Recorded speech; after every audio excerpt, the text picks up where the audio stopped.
I'm Nick Baucom. I'm the EMS director for Friona EMS. How does Sexual Assault Awareness Month impact the way you approach your work as a paramedic? So while it doesn't change our general approach to patients, it does remind us to be mindful that what we're coming into is, always the worst day of somebody's life, but this is significantly so. Yes. And to be mindful of that as providers. What are some common physical and emotional injuries you've observed in survivors of sexual assault during your career? So, the general physical injuries are going to be exactly what you expect: the bruises, the lacerations, bleeding, things like that. And they're not always present. If the person doesn't put up a fight, they may not have those as at the forefront.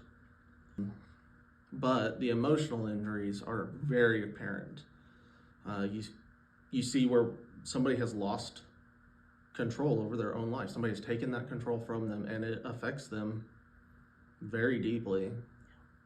So, how do you ensure survivors feel safe and supported when they receive medical care after experiencing sexual assault?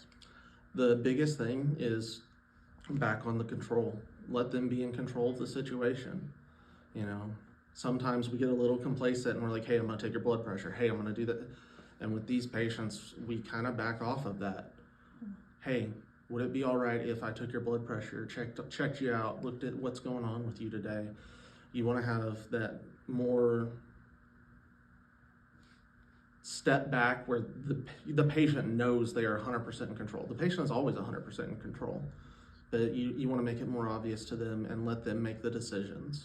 How do you coordinate with the other healthcare professionals, such as nurses and counselors, to provide comprehensive care to survivors? So the biggest thing is when we bring these patients into the hospital, we're given reports to these nurses so that they can get a SANE nurse available. A sexual assault nurse examiner is what that stands for. And those are the people that help do the investigative side of it, the medical investigative side of it, where it's not something I can do, but I can help get that resource on the way, and just kind of coordinate with that. What advice do you have for individuals who may hesitate to seek medical help or refuse it after experiencing sexual assault? The biggest thing, again, is that it is your decision. I can't kidnap you. I can't make you do anything you don't want to do. But I do try to be an advocate for getting medical help, getting examined, getting seen. Any traumatic experience, and when we say trauma, we mean like injuries, physical injuries.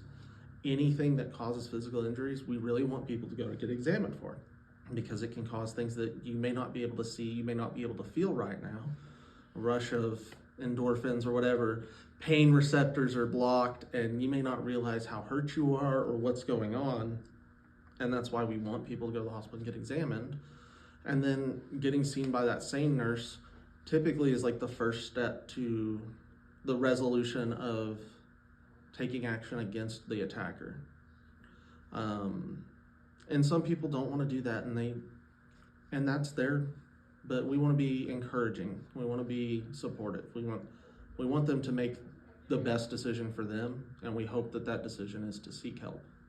We just want the community to know and people to know that Friona EMS is here for y'all. We're here to serve y'all. We're an available resource to you any time of day, night, for any issue you're having, medical, emotional.